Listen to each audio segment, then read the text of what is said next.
Imagine करो तुम अपनी वही बोरिंग क्लास में अपने मैथ्स का लेक्चर अटेंड कर रहे हो एंड देन अचानक एक सेकंड पलक झपकते ही तुम्हारा स्कूल पूरा डार्क हो जाए। मतलब वहाँ का एटमॉस्फेयर पूरा डार्क हो जाए और तुम्हारा स्कूल एक ब्लैक होल के अंदर चला जाए।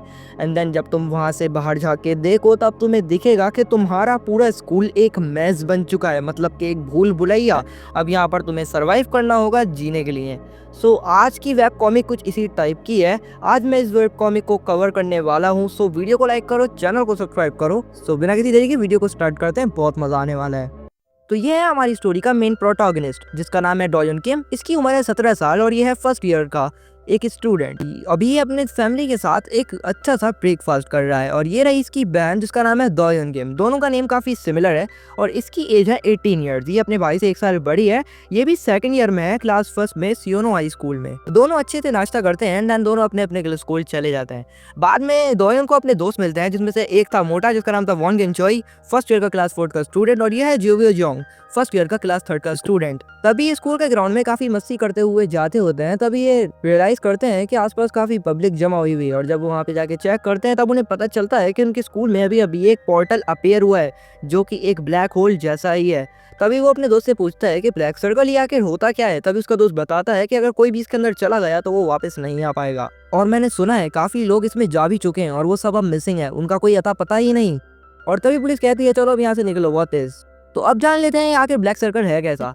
एक्चुअली ये एक तरीके का फिनोमेनन पोर्टल है जो कि आसमान में अपेयर होता है और तभी उसके बिल्कुल एग्जैक्ट नीचे ही अपेयर होता है। और इसका कोई साइज नहीं है, ये कितना बड़ा भी हो सकता है। ये स्मॉलर एज अ ह्यूमन हो सकता है या फिर बिग एज अ कार। और अगर कोई इसके अंदर चला जाता है तो वो कभी वापस नहीं आ पाता। और यहाँ से होती है स्टोरी स्टार्ट। ये बैठा था हमारा मेन कैरेक्टर और अचानक से अगले पल ही सब कुछ बदल गया। और जब वो नोटिस करता है कि विंडो के बाहर जब वो नोटिस करता है सब कुछ एक ब्लैक सर्कल के अंदर गिर रहा है।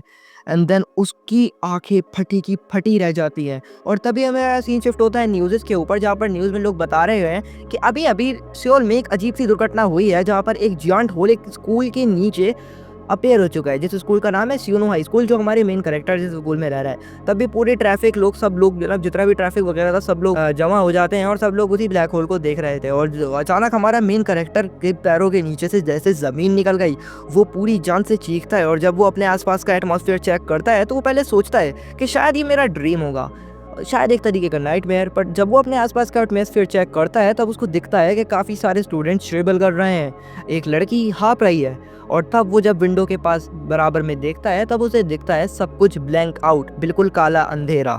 और वहीं पे वो डर जाता है।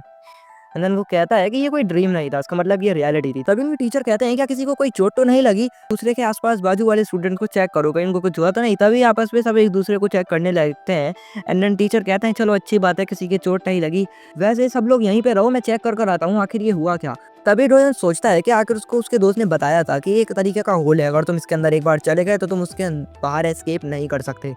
तब सीन दिखाया जाता है कि हमारा टीचर स्कूल के बाहर जाता है और वो वहाँ पर देखता है तो हमारा स्कूल थोड़ा टेढ़ा मेढ़ा हो चुका था। और जब वो अपना फ़ोन निकालते हैं ताकि वो किसी को कॉल कर सकें हेल्प के लिए, तब वहाँ पर थी नो सर्विस, मतलब उनके फ़ोन में नेटवर्क ही नहीं आ रहे थे। तभी उनके पीछे से एक लड़की आती है जो कि कहती है कि तुम यहाँ पर क्या कर रहे हो। और जब वो पीछे मुंह मुड़कर करते देखते हैं तब वहाँ पर एक अजीब तरीके की फिक्शनल करेक्टर टाइप, एक डॉल टाइप करेक्टर खड़ी हुई थी। एंड देन वो कहते हैं तुम कौन हो बच्ची, तुम्हारे हाथों के साथ क्या हुआ, क्या तुम्हें चोट लगी है। तभी वो कहती है कि तुमने रूल तोड़ा है, तुम क्लासेस टाइम के दौरान क्लास के बाहर आए हो, तुम्हें पनिशमेंट मिलेगी। और ये कहते ही तभी टीचर कहते हैं व्हाट आर यू सेइंग। वो अपने सेंटेंस पूरे भी नहीं कर पाए, उसने उनकी चाटा मारा और उनकी गर्दन एरन की तरह घूमती भी गई। मतलब एरन की तरह नहीं, वो थोड़ी डिफरेंट थी, बट देखो तुम जरा, यहाँ पर जीक होता तो कैच पकड़ लेता भाई। तो अभी सारे स्टूडेंट की फटके चार हो जाती है जैसे मेरी हुई थी इस वाले पैनल को देखने के बाद। और सर का पूरा सर उड़ जाता है। और बराबर में जो कैबिनेट के बराबर में जो लड़की बैठी थी उसकी तो भाई चीखें निकल जाती हैं। तभी क्लास में ये सब कहते हैं कि क्या कुछ हुआ है। तभी पूरा क्लास इधर उधर भागने लगते हैं और लोग चीखते हैं कि यहाँ पर एक मर्डर आ गई है जिसने हमारे टीचर को मार दिया है। तभी लड़के उस भूत को देख के कहते हैं कि चलो पीछे के डोर से हम लोग एस्केप करते हैं। तभी वो जैसे ही वो गेट खोलता है तो उस साइड भी एक वैसे ही अजीब सी गर्ल खड़ी हुई थी। जैसे ही वो अपना एक स्टेप पीछे करता है तो हमारे क्लास का मॉनिटर जियोंगवू चीख कर कहता है कि क्लास के बाहर मत जाना, तुम्हें खतरा है। तभी पीछे से उस लड़के को एक लड़की खींच लेती है और तभी वो लोग रूम बंद कर देते हैं और वो लड़की कहती है कि तुम्हें मरना है क्या। और ये देख के हमारा जियांगू जो मॉनिटर है वो हैरान हो जाता है और तभी वो अपने पीछे वाले हमारे मेन कैरेक्टर डोयन से कहता है कि तुम तैयार रहना, एक चेयर हाथ में पकड़ लो। और वो सोचता है कि एक चेयर, वैसे मुझे भी एक परफेक्ट डिफेंस चाहिए, तो हाँ मुझे बिना सोचे समझे इसको उठाना पड़ेगा। तभी वो चेयर को ग्रैब कर लेता है और वो दोनों ही फ्रंट में वेट करते हैं कि उस जो भी इंसान है जिसने भी उनके टीचर को मारा है वो जल्दी सामने आए। And then step by step आवाज आती है और एक कदम आगे आता है और तभी वहां पर एक अजीब तरीके की लड़की दिखती है। भाई ये पैनल देखो कसम से, और ये देखकर मेन कैरेक्टर की फट जाती है और वो बिना सोचे समझे उसके ऊपर अटैक करने लगता है, लेकिन जियांगू वहीं पर उसको रोक देता है, कहता है रुको, देखो ज़रा वो हमारी क्लास में नहीं आई, वो वहाँ से गुनगुनाते हुए आगे चली गई और वो अपनी एक क्रीपी सी स्माइल पास कर कर गई थी। तभी वहाँ पर हमारा मॉनिटर आसपास का एटमॉस्फेयर चेक करता है और देखता है कि काफ़ी सारे स्टूडेंट्स रो रहे हैं। तभी वो सामने जाता है एक लेक्चर देने के। अब हम लोग पढ़ेंगे चैप्टर ट्रायंगल। मतलब उसने कहा था कि अभी अभी हमारे स्कूल में एक इंसिडेंट हुआ है, हमारी कोरियन टेक्स्ट बुक की ये जो फिक्शनल करेक्टर है ये रियल लाइफ में आ गई और हमारे टीचर को उसने मार दिया है। अब मैं तुम्हें बताता हूँ कि हमें करना क्या है। तभी एक लड़का सियोको जियोन नाम का कहता है कि मतलब तुम कह रहे हो कि ये जो मॉन्स्टर है जिसने हमारे टीचर को मारा है वो कुछ इस बुक के करेक्टर की तरह दिखती है। और वो कहता है कि हाँ मैंने कहा ऐसा, वो है ऐसी। वो कहता है व्हाट द हेल, तुमने कभी सुना है कि एक टेक्स्ट बुक से मॉन्स्टर आ गया है? वो बोला कि मैं अकेले ये नहीं कह रहा हूँ और काफी लड़कों ने मेरे साथ उस मॉन्स्टर को देखा है। तो वो कह रहा था एक अजीब से अगर करेक्टर हमें मारने के लिए आएगा तो हमें डरने की जरूरत नहीं है, वो हमसे काफी छोटी है, हम उसको आसानी से मार लेंगे। क्यों नहीं दोस्तों, उसको हम सब लोग साथ में मिलकर मारे, तुम लोग क्या कहते हो? तभी जियोंगू उसको चुप करवा देता है, कहता है क्या हुआ अगर उसको हर्ट नहीं हुआ फिजिकली, क्योंकि वो एक भूत है, मतलब एक टाइप का मॉन्स्टर है, क्या हुआ अगर उसके साथ कुछ हुआ नहीं या फिर कुछ और हो? तो फिर बोला तो हमें क्या फर्क पड़ता है, मर जाएंगे। मतलब भाई सीधी बात, नो बकवास कर रहा है ये बंदा। और तभी वो अपने पास से एक रॉड उठाता है और कहता है चलो मैं तो जा रहा हूँ उस मॉन्स्टर को मारने। तभी पास में से एक लड़की कहती है कि अगर तुम उस मॉन्स्टर को मारने जाओगे कहीं ऐसा नहीं हो कि तुम भी मर जाओ, तुमने देखा नहीं कि हमारे टीचर को कैसे उसने एक हिट में मार दिया। तभी वहां पर उस लड़के की तब जाती है और कहती है कहीं ऐसा नहीं हो कि मैं तुझे भी साथ में मारूं। तो वो लड़की कहती है कि तो क्या तुम अपनी ये बकवास बंद नहीं करोगे? तो वो दोनों आपस में बहस करते हैं, लेकिन ये मोटा कुछ कर ही नहीं रहा है, बस आपस में हाथ दिखा रहा है, इसके मुंह से कोई वर्ड ही नहीं निकल रहा है। तभी हमें दिखाया जाता है एक लड़का पेज पे कुछ ड्रॉ कर रहा होता है जिसका नाम था सोहन ली, और ये कहता है कि चलो अब ये पूरा हो गया। तभी वो मॉनिटर के पास जाता है और कहता है ले इसको ले और देख। और जब वो उसको देखता है तो कहता है व्हाट इज दिस मैन, और उसकी आंखें फटी की फटी रह जाती हैं क्योंकि उस पे लिखा था how to survive in a black circle. तभी पूरे क्लास का फोकस हमारे मॉनिटर भाई के ऊपर चला जाता है। तभी हमारा दोस्त कहता है कि we can survive in here and get back outside, हम लोग यहाँ पर सर्वाइव कर कर बाहर जा सकते हैं। वो everyone stop fighting and listen up. वो लड़का बताता है कि मैंने काफी सारी थ्योरी देखी है कि लोग इस सर्कल से वापस आए हैं। तो वो कहता है कि ऐसी अनऑफिशियल थ्योरी मेरे सामने मत लाओ, तुमने ज़रूर इनको यूट्यूब पे से देखा है और इन ऐसी बातों को तुम अनगढ़ंत बातों को आकर यहाँ पर पेल रहे हो। तभी वो कहता है कि ये कोई झूठी वीडियोस नहीं है जो मैंने ऑनलाइन देखी नहीं है, एक्चुअली एक रियल थ्योरी है। मोहन बताता है कि ज़रूरी नहीं हर बार 1000 लोगों में से 1000 लोग वापस आएँ, कोई एक भी वापस आ सकता है वहाँ से।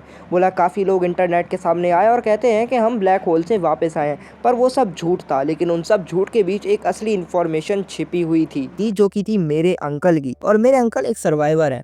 और ये सुनकर पूरा क्लास शॉक हो जाता है कि सोहन के अंकल एक सर्वाइवर है, वो भी ब्लैक सर्कल के। तभी वो कहता है कि हाँ मैं सच बोल रहा हूँ, मैं झूठ नहीं बोल रहा।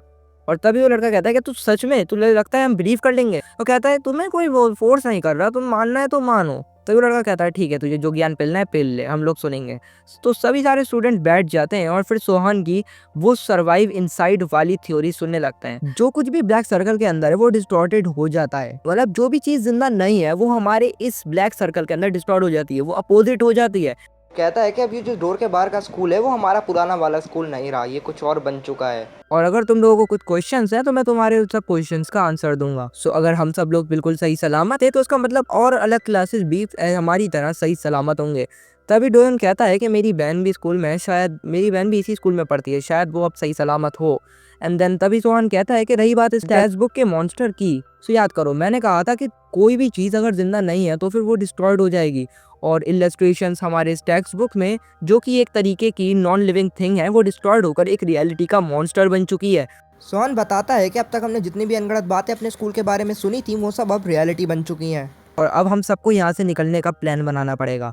तभी आपस में सारे स्टूडेंट्स एक दूसरे डिस्कशन करने लगते हैं एंड देन उसी के मुताबिक वो सब साथ में एक प्लान बनाएंगे। तभी हमारा मॉनिटर जियोंगू नाम सामने आता है और कहता है जैसे तुम सब लोग देख सकते हो कि हमारे बाहर एक अजीब तरीके की बड़ी सी भूल भुलैया है और अगर हम सब लोग केयरफुल नहीं रहे तो फिर हम बस गोल-गोल घूमते रह जाएँगे इस पूरे भूल-भुलैया में और हम कभी एंड नहीं ढूँढ पाएँगे। तो इसलिए हम सबका पहला मिशन होगा इस पूरे स्कूल का मैप बनाना।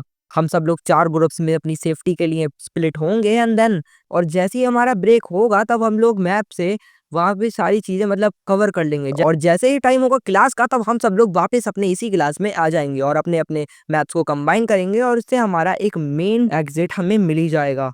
तभी वो कहता है कि मतलब यार सच में तुम्हें लग रहा है पॉसिबल है that monster going to kill us if I wander around during class time. हाँ, वो बिल्कुल सही कह रहा है कि अगर मॉन्स्टर हमें मारता है अगर हम स्कूल के बाहर घूमेंगे अपने क्लास टाइम के मुताबिक। इसका मतलब सिर्फ हम 10 मिनट ही बाहर रह सकते हैं और बाकी के 50 मिनट जैसे हम क्लास में पढ़ते हैं हमें अंदर रहना पड़ेगा। व्हाट द हेल ये पॉसिबल नहीं है। तभी एक लड़की उठती है कि जैसे कि हम ब्लैक सर्कल में गिरे तो वो टाइम था 5th पीरियड और जब मॉन्स्टर आया था तो श्योर वो एक क्लास टाइम था एंड देन जैसी फर्स्ट बेल हुई वो था ब्रेक और हम सब ने ब्रेक के टाइम पे हम सब ने सोहन की एक्सप्लेनेशन सुनी थी ब्लैक सर्कल्स के बारे में और अगर हम इन सबको क्रोनॉलॉजिकली ऑर्डर में लगाएंगे तो it's looks like this. Class का टाइम काफी छोटा रहा और ब्रेक इतना बड़ा तो इसका मतलब है तभी सब काउंटिंग करने लगते हैं 5 4 3 2 1 0 और अचानक बेल हो जाती है। तो तभी सोहन कहता है कि हाँ तुम बिल्कुल सही कह रही हो अगर सब कुछ डिस्ट्रॉयड हो गया है तो उसका मतलब हमारे क्लास की टाइमिंग भी डिस्ट्रॉयड हो गई है। क्लास सिर्फ 10 मिनट की होगी और ब्रेक 50 मिनट्स का। अब तुम्हें कुछ समझ में आया? डिस्ट्रॉयड का मतलब एक तरीके से वो वर्ड चेंज हो जाना जैसा कि वो टेक्स्ट बुक का मॉन्स्टर था वो रियल में तब्दील हो गया। क्लासेस 10 मिनट की हो गई जो कि 50 मिनट्स की थी और ब्रेक 10 मिनट का था तो वो 50 मिनट का हो गया। मतलब मेज़ के अंदर जो भी चीज़ लिविंग बीइंग नहीं है वो डिस्ट्रॉयड हो जाएगी। तभी लड़का कहता है कि क्या हो अगर हम सब लोग इस टाइम के बीच में अपनी क्लास में नहीं आ पाए? तभी हमारा जंगू कहता है कि चलो कोई बात नहीं अगर हम नहीं आ पाए तो हम अलग क्लासरूम्स में चले जाएँगे और हम उसी क्लासरूम को अपना बेस बना लेंगे और जब दोबारा टाइम होगा तब हम सब दोबारा एक ही जगह पर मिलने आ जाएँगे। तो क्या तुम्हारे पास कोई और क्वेश्चन है? तभी वो कहता है कि नहीं mister class monitor sir. So great, then what is it our planning season? I think we should wait until the next break to head out. हम सबको अगले ब्रेक के लिए तक इंतज़ार करना पड़ेगा और जब तक के टाइम के लिए हम सब अब जल्दी-जल्दी रेडी होते हैं। और अभी का टाइम है सिर्फ 1 मिनट 30 सेकंड। तो हम सबको एक केयरफुल प्रिपरेशन बनानी पड़ेगी। हम सब लोग वेपन चूज़ करेंगे, मॉन्स्टर से फाइट करने के लिए अपनी-अपनी फ्लैश लाइट्स को प्रिपेयर्ड रखेंगे और अपने फ़ोन्स में वॉच टाइम्स लगा देंगे ताकि हम लोग टाइम बर्बाद ना कर पाएँ।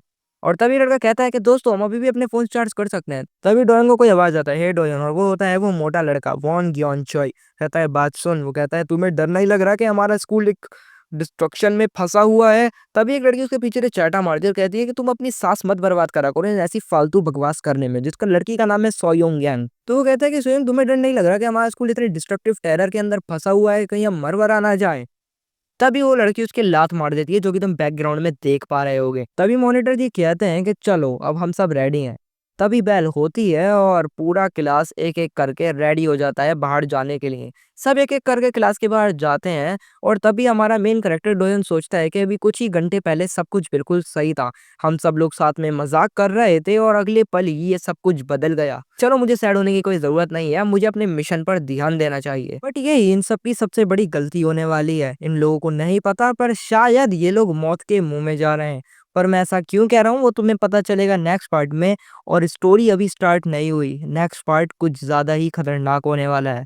तो वीडियो को लाइक करो, चैनल को सब्सक्राइब करो, मिलते हैं नेक्स्ट पार्ट में, तब तक के लिए लॉट्स ऑफ लव, सायोनारा।